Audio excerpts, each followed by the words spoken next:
नमस्कार दोस्तों। आज मैं आप लोगों के लिए एक बहुत ही डरावनी खौफनाक भरी कहानी लेकर आया हूँ। हरीश एक ट्रक ड्राइवर जो हिमाचल प्रदेश की खतरनाक पहाड़ी सड़कों पर सेब का माल ले जा रहा था। एक रात अजीब आदमी से मिलता है। वो आदमी सफ़ेद कपड़े पहने था और उसके चेहरे आंखें लाल थी, सफ़ेद चेहरा था। जब हरीश उसे छोड़ने के लिए ट्रक रोकता है तो अचानक कुछ हो जाता है। इस घटना के बाद हरीश एक जली हुई बस के ढांचे के पास पहुंचता है और तभी उसे अपने कंधे पर एक हाथ का स्पर्श महसूस होता है, जो उससे डरावनी सच्ची कहानी का सामना करना पड़ता है।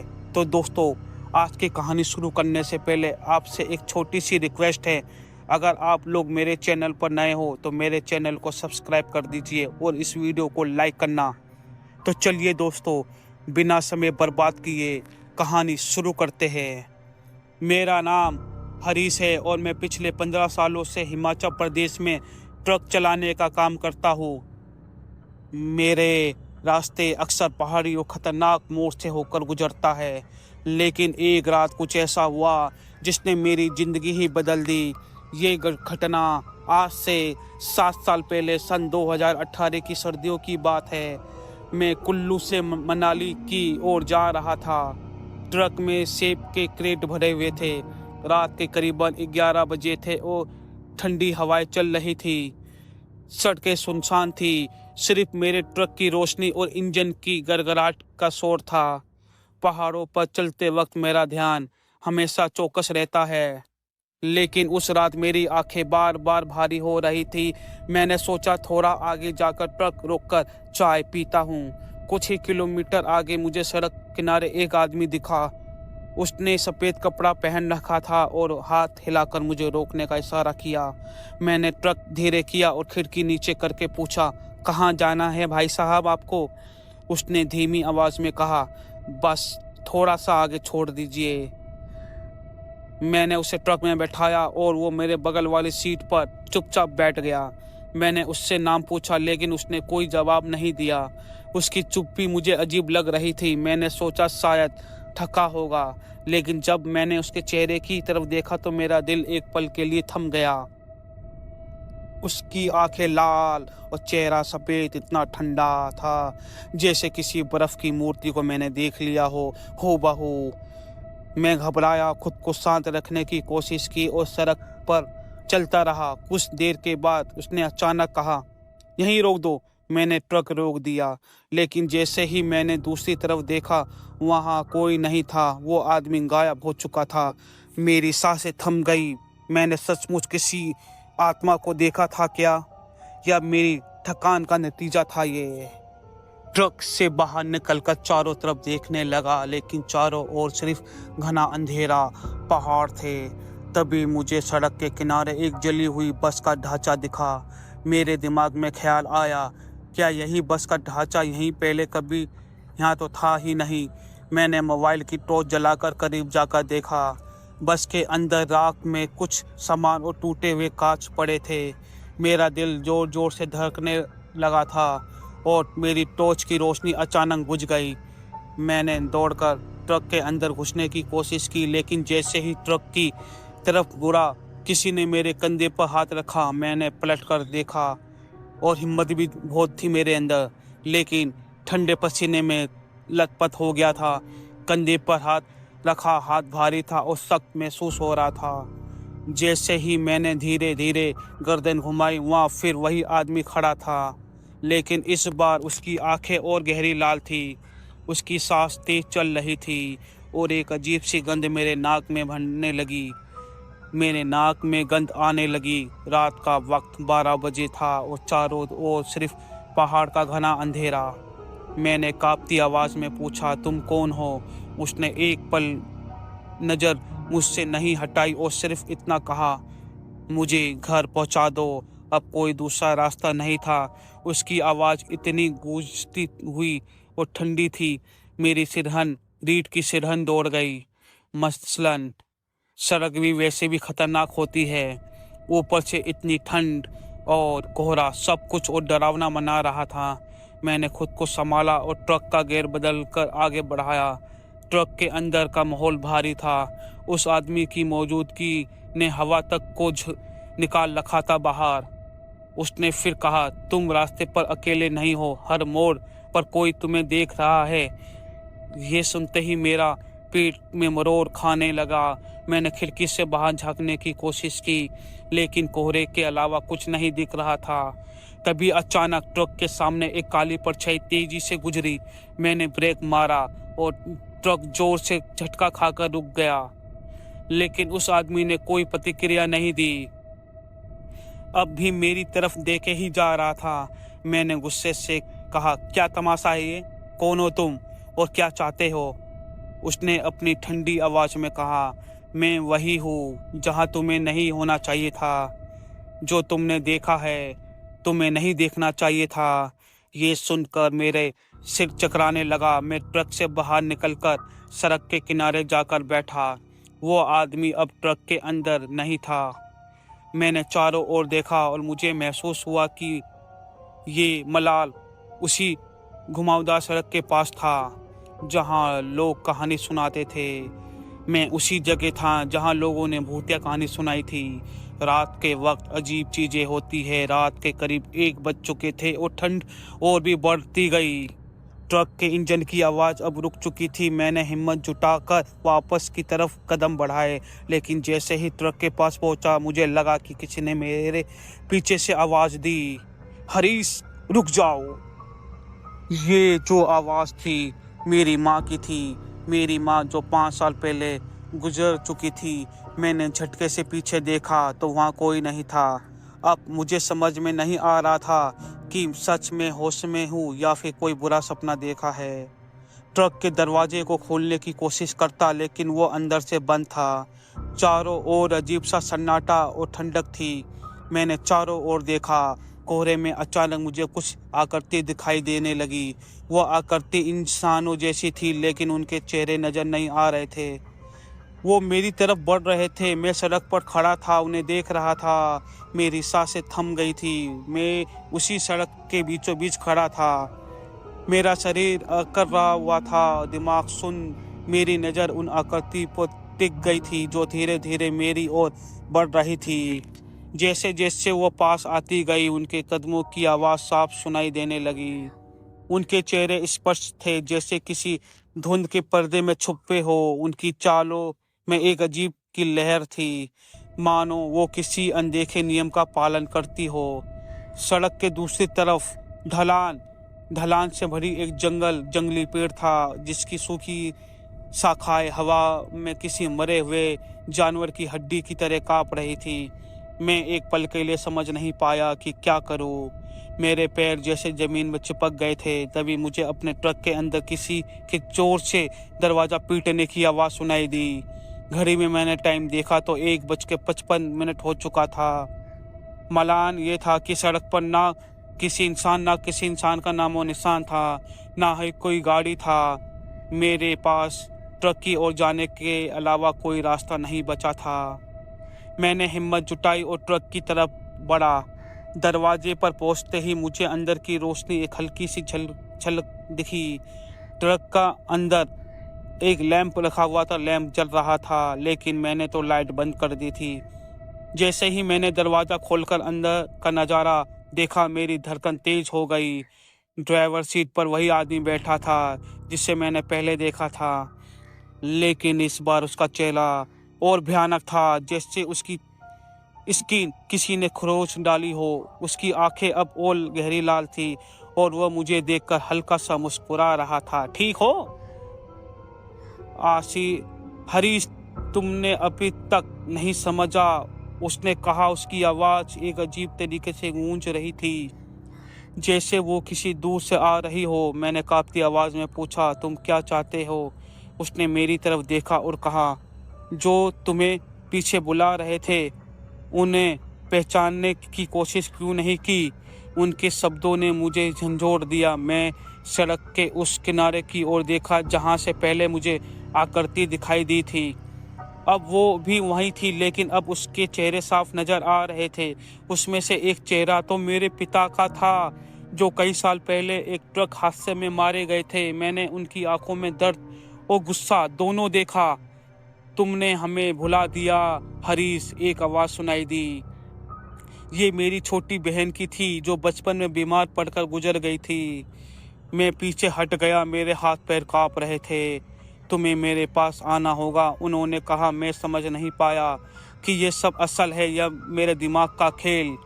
ट्रक का हॉर्न अचानक अपने आप बजने लगा और इंजन खुद ब खुद चालू हो गया। उस आदमी ने मेरी कलाई पकड़ ली। ये सब तुम्हारे भागने का नतीजा है, उसने कहा। तुम्हें अब तक समझ जाना चाहिए था। उसकी पकड़ इतनी मजबूत थी कि मेरी कलाई में दर्द होने लगा। तभी ट्रक के बाहर एक जोरदार आवाज आई, किसी बड़े पत्थर के गिरने जैसी आवाज। सड़क का एक हिस्सा ढह गया था। मैं वहां खड़ा था तो शायद मैं अब तक उस खाई में गिर चुका होता। लेकिन ये सब कुछ इतना अचानक और अजीब था कि मैं समझ नहीं पाया था कि कोई मुझे बचा रहा है या फिर किसी खेल का हिस्सा मैं बन चुका हूँ। सड़क अब पूरी तरह सुनसान थी। घड़ी में रात के 2 बज रहे थे। वो आदमी, आकृति और मेरे अंदर के सवाल सब एक साथ गूंज रहे थे। मुझे ये सफ़र अभी पूरा करना था, लेकिन मेरे कदम आगे बढ़ने से डरने लगे और पीछे हट रहे थे। मैं ट्रक के अंदर बैठा और मेरी कलाई अब भी उस आदमी के पकड़ से दर्द से जल रही थी। मैंने खिड़की से बाहर झांकने की कोशिश की, लेकिन कोहरा इतना घना हो चुका था कि कुछ भी दिखाई नहीं दे रहा था। रात के अब 2:50 हो चुका था और सड़क पूरी तरीके से सुनसान थी। ट्रक का इंजन धीमे धीमे गुरगुराहट आवाज कर रहा था, जैसे खुद भी इस माहौल से परेशान हूँ। मैंने किसी तरह ट्रक को आगे बढ़ाने का फैसला किया। गियर बदले, मेरे हाथ कांप रहे थे, मानो वो सड़क बहुत कच्ची हो, ऊबड़ खाबड़ थी, हर मोड़ पर मौत का खौफ था। अचानक मेरी नज़र आगे सड़क पर पड़ी। वहाँ कुछ अजीब सा हिलता हुआ दिखाई दिया। पहले मुझे लगा कि ये किसी जानवर का सूंड होगा, गर्दन होगी, लेकिन जैसे ही ट्रक की लाइट उस पर पड़ी, मेरे रोंगटे खड़े हो गए। सड़क पर 5-6 लोग खड़े थे, लेकिन उनके शरीर सीधे नहीं थे। उनकी रीढ़ की हड्डी झुकी हुई थी और उनके हाथ सामान्य रूप से लंबे थे, लेकिन उनका चेहरा अब भी स्पष्ट नहीं था। लेकिन उनकी आंखें एकदम सफ़ेद थी, मानो वो किसी और दुनिया के प्राणी हो।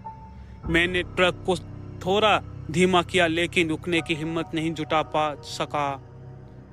मैंने ट्रक को धीमा किया, लेकिन रुकने की हिम्मत नहीं जुटा सका। मैंने सोचा अगर इन्हें अनदेखा कर दूं तो बस आगे बढ़ जाऊंगा, तो शायद ये सब खत्म हो जाएगा। लेकिन जैसे ही मैंने ट्रक को थोड़ा स्पीड में डाला, उसमें से एक अचानक ट्रक के सामने आ गया। मैंने झटके से ब्रेक मारा। उसकी चाल इतनी अजीब थी कि मेरे अंदर का डर और बढ़ गया। वो एक पल को रुककर मेरे ट्रक के बोनट पर झुक गया। उसकी सफ़ेद आंखें मुझे सीधे संपर्क कर रही थी। उसकी चमड़ी इतनी पतली और बेजान लग रही थी कि हड्डियाँ साफ नज़र आ रही थी। मैंने हॉर्न बजाने की कोशिश की, लेकिन हॉर्न से कोई आवाज़ नहीं निकली। तभी ट्रक के पीछे से जोर जोर खटखटाने की आवाज़ आने लगी। मैंने मिरर में जो देखा उससे मेरा शरीर जैसे पत्थर मन गया हो। वो आकृति अब मेरे ट्रक के पीछे खड़ी थी। उनके हाथ लंबे ट्रक के किनारे को पकड़ रहे थे। हरीश, ये सब खत्म नहीं होगा, किसी ने मेरे कान के पास आके धीरे से फुसफुसाया। मैं चौंक कर पीछे मुड़ा, लेकिन वहाँ कोई नहीं था। मेरे ट्रक के अंदर घुटन सी महसूस मुझे होने लगी थी। मेरी सांसें रुक जाएगी, मैं मर जाऊंगा, मुझे ऐसा फील हुआ। मैंने इंजन को तेज किया और ट्रक को आगे बढ़ा दिया। जैसे ही ट्रक तेज हुआ, वो आकृति ट्रक के साथ दौड़ने लगी। उनकी गति बहुत तेज थी, मानो वो हवा में तैर रहे हो। मेरा दिमाग अब इस बात को समझने से इनकार कर चुका था कि ये असल में हो रहा है या मेरी थकान का नतीजा है। सड़क अब और भी डरावनी हो चुकी थी। पहाड़ों से घिरा ये इलाका दिन के वक्त भले खूबसूरत लगता हो, लेकिन रात के इस अंधेरे में किसी भूल भुलैया से कम नहीं था। रात के 2:30 बज चुके थे। मैंने अपने मोबाइल पर सिग्नल चेक किया, लेकिन सिग्नल क्या, वहाँ तो कोई नेटवर्क ही नहीं था। ट्रक अब एक मोड़ पर पहुंचा जहां से नीचे की घाटी दिखाई दे रही थी। घाटी में अजीब सी रोशनी टिमटिमाटे, मानो कोई झुंड झुंड में मसाल जलाकर बैठा हो। ध्यान से देखने की कोशिश की, तभी मेरी नज़र सड़क के किनारे बैठे एक छोटे से बच्चे पर पड़ी। वो फूट फूट कर रोने लगा। कपड़े पुराने फटे हुए थे और उसके गाल पर आंसू थे। मैंने ट्रक रोकने का मन मनाया, लेकिन अगले ही पल वो बच्चा अपनी गर्दन को अस्वाभाविक तरीके से घुमाकर मेरी तरफ देखने लगा। उसकी आंखें इतनी काली थी, उसकी मुस्कान इतनी डरावनी थी कि मैंने तुरंत ट्रक का गियर बदला और वहां से भागने की कोशिश की।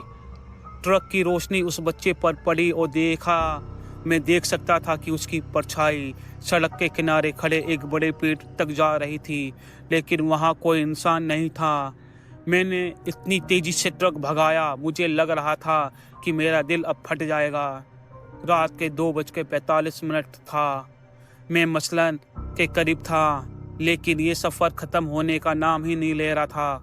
मुझे अब समझ नहीं आया कि मैं सही रास्ते पर हूँ या सड़क हर मोड़ पर एक नई भयानक मेरा इंतज़ार कर रही थी।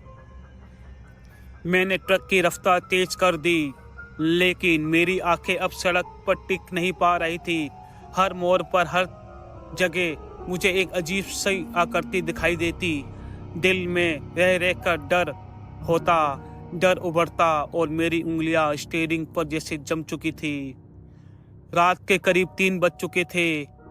मौलाना का हर मोड़ जैसा एक नई डरावनी घटना के लिए तैयार था और मेरा ही इंतजार कर रहा था।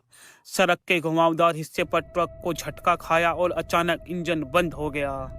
मैंने कोशिश की किसी तरीके से दोबारा स्टार्ट हो जाए, लेकिन ट्रक की बैटरी जैसे पूरी तरीके से ख़त्म हो चुकी थी। मैं वहीं बीच पर सड़क के बीचों बीच फंस गया। बाहर कोहरा और ज़्यादा घना था और इतनी ठंड भी लग रही थी मानो सांसें जमने लगी थी। मैंने के बाहर निकलकर ट्रक की जांच करने की सोची। मैंने दरवाज़ा खोला और नीचे उतरा। वो जगह बिल्कुल सुनसान था। आसमान में साफ तारे नज़र आ रहे थे, लेकिन चांद कहीं नहीं था। चारों तरफ सिर्फ पहाड़ की परछाई थी। मैंने ट्रक के बोनट को खोला, लेकिन कुछ समझ नहीं आया कि क्या दिक्कत है। जैसे ही मैंने बोनट बंद करने लगा, मुझे अपने ट्रक के अंदर किसी के चलने की आवाज़ सुनाई दी। मैं थम गया। ये आवाज़ साफ आ रही थी, जैसे किसी ने अंदर कदम रखा हो, लेकिन ट्रक में मैं अकेला था। मैंने धीरे धीरे खिड़की के पास गया और अंदर झांकने की कोशिश की। चुपके से अंदर वही आदमी फिर से बैठा था। इस बार उसकी शक्ल और भी भयानक थी। उसकी आंखें अब पूरी तरीके से काली हो चुकी थी और उसके चेहरे पर एक स्थायी मुस्कान थी जो इंसान की नहीं लग रही थी, शैतान की थी। उसने मुझे घूरते हुए कहा, तुम चाहे जितना भागो उतना ही करीब उसके पास आओगे। मेरे पैरों के नीचे से ज़मीन खिसक गई। मैंने ट्रक के पीछे हटा, तभी मुझे पीछे से किसी ने जोर से रोने की आवाज़ सुनाई दी। मैंने पलट कर देखा तो सड़क के किनारे एक महिला खड़ी थी। उसके बाल बिखरे हुए थे और घुटनों के बल बैठी रो रही थी। उसकी आवाज़ इतनी दर्दनाक थी कि मेरे कान सुन हो गए। तुम कौन हो? यहाँ क्या कर रही हो? मैंने कांपती हुई आवाज़ में उससे पूछा।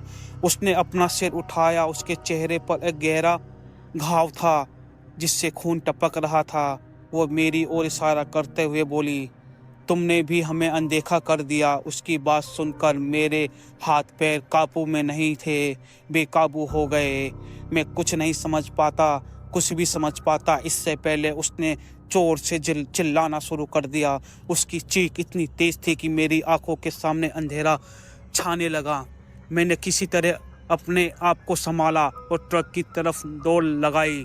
मैंने दरवाज़ा खोला और अंदर घुसकर बैठा, लेकिन ट्रक का दरवाज़ा अब लॉक हो चुका था। अंदर वही आदमी मुझे देखकर हंस रहा था।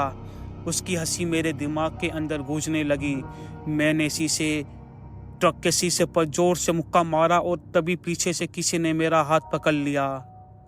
मैंने पलट कर देखा तो वो महिला अब मेरे बिल्कुल करीब खड़ी थी। उसकी आंखें अब पूरी तरीके से सफ़ेद हो चुकी थी और उसके होठों से खून टपक रहा था। तुम हमारी जगह आ गए हो, उसने कहा। कौन सी जगह? तुम कौन लोग हो? मैंने चिल्लाते हुए पूछा, लेकिन उसने कोई जवाब नहीं दिया। उसकी पकड़ इतनी मजबूत थी कि मेरे हाथ सुन्न पड़ने लगे। मैंने किसी तरह खुद को छुड़ाने की कोशिश की और दौड़कर सड़क के दूसरी ओर भागने लगा। अब मुझे एक भूल भुलैया की तरह ये सड़क लग रही थी। हर तरफ कोहरा और अजीब सी सरसराहट थी। मैं समझ नहीं पा रहा था कि ये अब असल में क्या हो रहा है। ये भूतों का साया है या मेरा भ्रम है। मेरे दिल अब इतनी तेजी से धड़क रहा था, मुझे ऐसा लग रहा था कि किसी भी पल मेरा दिल फट जाएगा और मेरी मौत हो जाएगी। मैंने घड़ी में टाइम देखा तो रात के 3 बज चुके थे। मैं सड़क के किनारे एक बड़े पत्थर पर बैठ गया। हाथ पैर अब कांप रहे थे और सांसें तेज चल रही थी। तभी मुझे दूर से ट्रक के इंजन स्टार्ट होने की आवाज़ सुनाई दी। मैंने ट्रक के अंदर खुद देखा, पर मैंने खुद को देखा, खुद पे खुद कोई बैठा हुआ था, वो भी बिल्कुल मेरी सेम टू सेम। मैंने पत्थर पर बैठे सांसें थामे ट्रक को अपनी आंखों से सामने खुद ब खुद स्टार्ट होते हुए देखा। मैं अपनी जगह से हिल भी नहीं पा रहा था। उस वक्त रात के 3:45 हो चुके थे। ठंड अब मेरी हड्डियों के अंदर उतर चुकी थी। हवा में अजीब सी गंध फैल रही थी, जैसे किसी चीज़ की जलने की बदबू हो। मैंने ट्रक को रुकते हुए देखा। वो सड़क के किनारे आकर ठहर गया। अचानक ट्रक की लाइट अपने आप जलने बुझने लगी, जैसे कोई इशारा कर रहा हो, आ जाओ। मुझे समझ में नहीं आया कि मैं क्या करूं। ट्रक के अंदर मुझे किसी के हंसने की आवाज़ सुनाई दी। ये वही हंसी थी जो मैंने पहले सुनी थी। उस आदमी की डरावनी गूंज हंसी में बदल गई। मैं अब यहाँ अकेले नहीं था। मैंने अपनी जेब से टॉर्च निकाली और ट्रक की तरफ बढ़ने का फैसला किया। जैसे ही मैंने ट्रक के पास पहुँचा, मुझे ड्राइवर की सीट पर कुछ हलचल दिखाई दी। ट्रक के शीशे के पास झाँक कर देखने की हिम्मत जुटाई, लेकिन अंदर कुछ साफ नहीं दिख रहा था।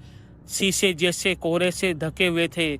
तभी ट्रक के अंदर किसी ने खिड़की पर जोर से थपकी दी। मैं डर के मारे पीछे हटा। हरीश, वापस मत जाओ।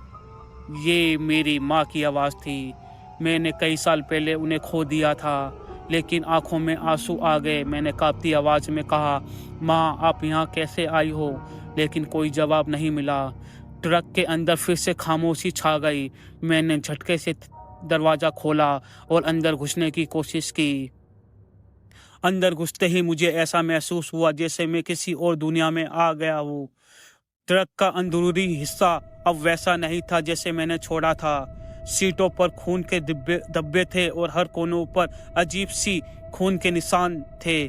तभी ट्रक की पिछली खिड़की के बाहर मुझे कुछ परछाई खड़ी दिखाई दी। वो वही लोग थे जो पहले सड़क पर दिखाई दिए थे। झुके हुए शरीर और सफ़ेद आंखें। उनके चेहरे अब और भी डरावने हो चुके थे। मैं ट्रक के अंदर फंसा हुआ था। बाहर की ओर भागने का कोई रास्ता भी नहीं था। रात का वक्त अब 4 बज चुके थे। पहाड़ों की सर्द हवा और गहरी होती जा रही थी।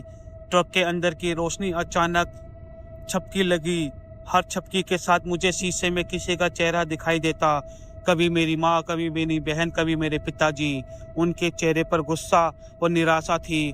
तुमने हमें छोड़ा हरीश, अब कोई तुम्हें नहीं छोड़ेगा। मेरे शरीर में खून जैसे जमने लगा।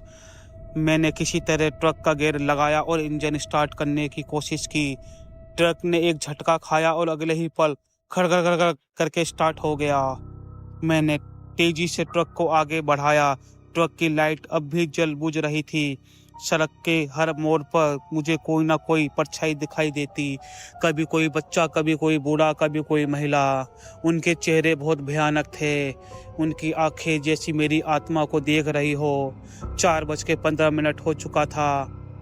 अब करीब आने वाला था मेरा मंजिल, लेकिन मेरा डर और भी बढ़ता जा रहा था। जैसे ही मैं एक तीखे मोड़ पर पहुंचा, ट्रक का ब्रेक अचानक काम करना बंद कर दिया। ट्रक अब अपनी मर्जी से तेजी से ढलान पर भाग रही थी। मुझे लग रहा था कोई इतना खतरनाक मोड़ पर मैं काबू नहीं कर पा सकता, और मुझे ऐसा लगा कि कोई ट्रक को ढकेल रहा हो। हरीश, यहाँ से कोई जिंदा नहीं जाता। ये आवाज़ सुनकर तो मेरी हवा टाइट हो गई। लेकिन अब इतनी तेजी से मेरे कान सुन हो गए। मैंने पूरा जोर लगाकर ट्रक को कंट्रोल में लाने की कोशिश की, लेकिन तभी सड़क के किनारे मुझे अपने पिताजी खड़े दिखाई दिए। मैं रुक जाओ, मैंने ट्रक को रोकने की लाख कोशिश की, लेकिन ब्रेक काम नहीं कर रहे थे। ट्रक बेकाबू होकर ढाल पर तेजी से नीचे उतर रही थी। मेरे हाथ स्टीयरिंग पर फंसे हुए थे और पसीने से मैं भीग चुका था, जबकि बाहर की ठंडी हवा मेरे चेहरे को साफ कर रही थी। रात में घड़ी में मैंने रात को टाइम देखा तो 4:20 हो चुके थे। मुझे समझ में नहीं आ रहा था मैं इस पर पीली सड़क पर कैसे जिंदा बच पाऊंगा। सामने सड़क पर कोहरा इतना गहरा था कि कुछ नजर नहीं आया।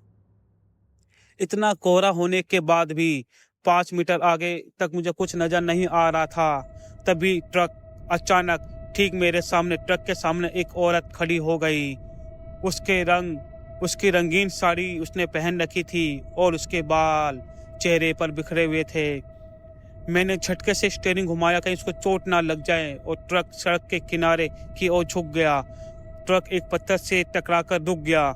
मेरा सिर जोर से डैशबोर्ड पर लगा और खून की हल्की धार मेरी सिर से बहने लगी। मैंने फिर अपनी गर्दन घुमाई और देखने लगा। वो औरत अब भी वहीं खड़ी थी, लेकिन इस बार उसके चेहरे बिल्कुल साफ दिखाई दे रहा था। उसकी आंखें की जगह खाली गड्ढे थे, आंखें थी ही नहीं, और उसका चेहरा किसी जले हुए कागज की तरह था। उसने बोला, तुम नहीं बच सकते। उसकी आवाज़ हवा में गूंज उठी। यह सुनकर मेरे पूरे शरीर में ठंड की लहर दौड़ गई। मैंने जल्दी से ट्रक का दरवाज़ा खोला और बाहर कूद गया। ट्रक से बाहर कूदने पर अब पूरी तरीके से वो सड़क सुनसान थी, लेकिन मुझे ऐसा महसूस हो रहा था कोई हर तरफ से मुझे देख रहा हो। मैंने ट्रक से कुछ अजीब आवाज़ें सुनी। दूर जाकर सड़क के किनारे बैठने की कोशिश की, लेकिन वो ज़मीन भी एक अजीब निशान बना हुआ था। वो निशानी किसी बच्चे के छोटे पैर के निशान थे, लेकिन उनके साथ साथ खून की बूंदें भी वहाँ पर बिखरी हुई थी।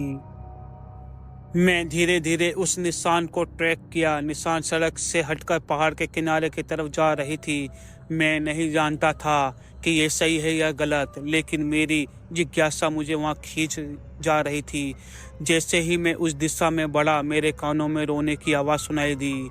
हरीश, मुझे यहाँ से ले चलो। ये आवाज़ मेरी बहन की थी, वो बहन जिसे मैंने 15 साल पहले एक बुखार में खो दिया था। मेरी सांसें तेज हो गई। मैं उस दिशा में दौड़ा, लेकिन कुछ कदमों के बाद मुझे ऐसा लगा जैसे मेरे पैर को किसी ने पकड़ लिया हो। मैंने नीचे देखा तो ज़मीन पर 2 हाथ निकले हुए थे। वो हाथ मिट्टी में सने हुए थे और मेरी टांगों को कसकर पकड़कर मुझे घसीट रहे थे। मैंने पूरी ताकत लगाई, लेकिन वो मुझे छोड़ने का नाम नहीं ले रही थी। तभी सामने की झाड़ियों से वही आदमी निकलता हुआ नजर आया जिसे मैंने ट्रक में लिफ्ट दी थी। उसका चेहरा अब बहुत ज़्यादा डरावना हो चुका था। उसकी स्किन पूरी की पूरी किसी सूखी लकड़ी की तरह लग रही थी और उसकी आंखें अब पूरी तरीके से बंद थी, लेकिन उसकी आवाज़ साफ थी। हरीश, तुम्हारा वक्त आ गया है। अब तुम्हें भी इस रास्तों को छोड़कर कहीं नहीं जा सकते। मैंने खुद को छुड़ाने की कोशिश की। आखिरकार किसी तरह मैंने उस हाथ से अपने आप को आज़ाद किया और पहाड़ की ओर दौड़ने लगा। पीछे से वही आदमी और आत्मा हंसी उड़ाते हुए बोले, तुम जितना भागोगे उतने करीब पहुंचोगे उसके। अब रात गहरी हो चुकी थी। घड़ी में मैंने टाइम देखा, 4:45 हो चुके थे। मुझे ऐसा लग रहा था जैसे ये रात कभी ख़त्म नहीं होगी। सड़क पर हर चीज़ अब एक नई डरावनी छवि बनकर उभर रही थी।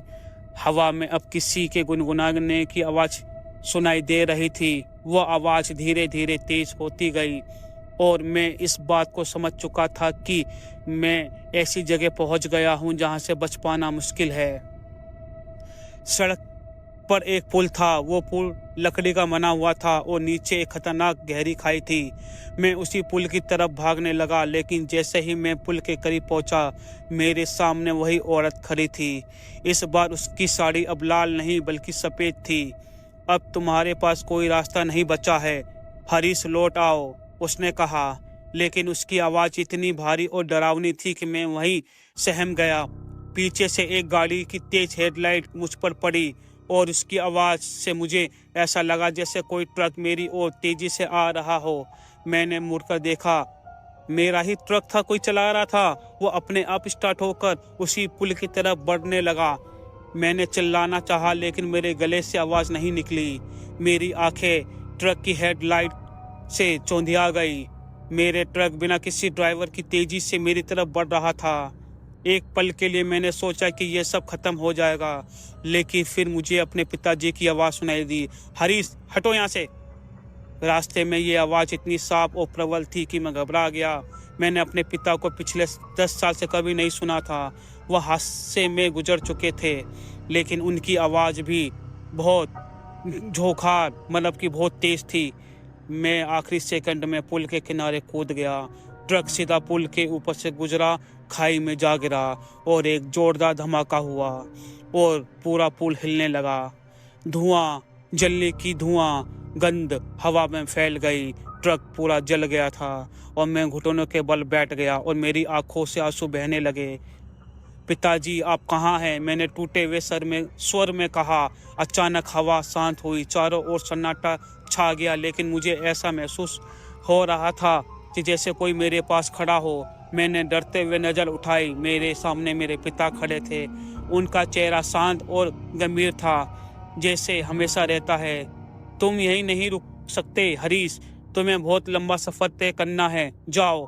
लेकिन अब वक्त था कि तुम अपनी ज़िंदगी के गुनाहों को सुधारो, उन्होंने कहा। उनकी बात सुनकर मेरी आंखों में आंसू आ गए। मैंने कहा, मैंने ऐसा क्या किया है पिताजी कि सब मेरे पीछे पड़ गए? पिताजी, मैं तो सिर्फ अपना काम किया करता था। उन्होंने मेरी तरफ देखा और कहा, तुमने उस हादसे को भुला दिया जो तुमसे जुड़ा था। वही लोग जिनकी जान गई थी, उनकी आत्मा आज भी भटकती है। ये सुनकर मेरे दिमाग में पिछले साल कई सालों की घटनाएं घूमने लगी। मुझे याद आया कि एक बार मैं तेज रफ्तार से ट्रक चला रहा था और रात थी, बहुत गहरी रात थी और सड़क पर एक छोटा परिवार पैदल चल रहा था। मैंने उन्हें नहीं देखा। एक जोर का झटका लगा और मैंने इसे नज़रअंदाज किया, मानो कुछ हुआ ही ना हो। क्या वो वही लोग थे? मैंने कांपते हुए पिताजी से पूछा। पिताजी ने सिर हिलाया। उनकी आत्मा तुम्हें याद दिलाने आई थी। अब ये तुम्हारे ऊपर है कि तुम क्या करते हो, माफ़ी मांगते हो या इसी अंधकार में फंस जाओगे। मेरी सांस तेज हो रही थी। मैंने अपनी माँ और बहन को भी देखा जो थोड़ी दूर खड़े थे। उनकी आंखों में करुणा थी। मैंने अपने घुटनों पर गिरते हुए कहा, मुझे माफ़ कर दो, मैं बहुत बड़ा पापी हूँ, मुझसे गलती हुई है।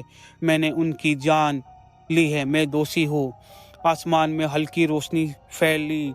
वो लोग जो परछाई थी जो लोगों की, वो पीछे हट रही थी, अब साफ दिखने लगी। उनके चेहरे पर अब गुस्सा नहीं बल्कि शांति थी। उन्होंने मुझे देखा और कहा, जाओ, हमने तुम्हें माफ़ किया, और वो धीरे धीरे हवा में विलीन हो गए। मेरे पिता ने कहा, तुम्हें माफ़ कर दिया है, लेकिन अब अपने गुनाह का पश्चाताप करना मत भूलना। दूसरों की मदद करो और अपनी आत्मा को शांत रखो। मैंने सिर झुका लिया। जब मैंने वापस देखा तो पिता, माँ, बहन सब गायब हो चुके थे और आसमान साफ था। सुबह की हल्की रोशनी फैल रही थी, सूरज निकलने ही वाला था। मैंने खुद को संभालते हुए यहाँ से बाहर बढ़ने लगा। मेरे कदम अब हल्के लग रहे थे, जैसे कोई भारी बोझ उतर गया हो। यह सफ़र मेरे लिए भला ही डरावना था, लेकिन उसने मुझे कुछ मेरी गलती का एहसास दिलाया। अब मैं जान चुका था कि ज़िंदगी का असली मकसद क्या है, अपने पापों से मुक्ति पाना और सबकी मदद करना, दूसरों की भलाई करना। आज की वीडियो में बस इतना ही। अगर आपको ये वीडियो अच्छी लगा हो तो कमेंट कर देना, लाइक कर देना। मिलते हैं अगली वीडियो में, तब तक tata, bye bye, good night.